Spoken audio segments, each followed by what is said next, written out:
Maison Francis Kurkdjian doesn't have his own historical archive, so he's building it live through his exposition, Parfum Sculpture de L'Invisible.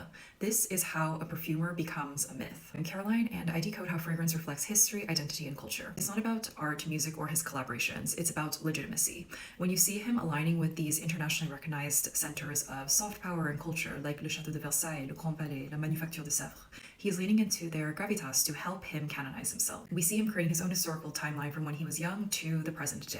His love for ballet, his affinity with music, his connection with art. He is placing himself in history through his personal artifacts and his inspirations. What was interesting for me when I first came to the exhibit is how the exhibit starts globally rather than in France. It opens with the Shanghai Westbund installation. Somewhere in the middle of the exhibit, there is a perfume that he created called the Scent of Money. These are subtle signals that he is sending to these growing markets for perfume of China and the US. Other maisons like Guerlain had around 200 years to build a myth. You have Chanel and Dior with their post-war legacies, but Francis Kurkdjian doesn't have any of this, so he's building it live. For the maison, he is not just their nose, he is their PR spokesperson, he is the voice, he is the cultural ambassador, and he is the muse behind the myth. One thing that surprised myself and some of the perfumer friends that I know is that he displayed his formulas publicly. When you go through the exhibit, after you've seen all of his art installations, his inspirations, at the very end there is a small note that speaks on the current state of fragrance copyright laws. This is a direct challenge to dupe culture. Even if the formulas themselves can be copied, the story around them and the person cannot. It is not just about savoir-faire, it is strategic mythology. Maison Francis Kurkdjian is doing this live,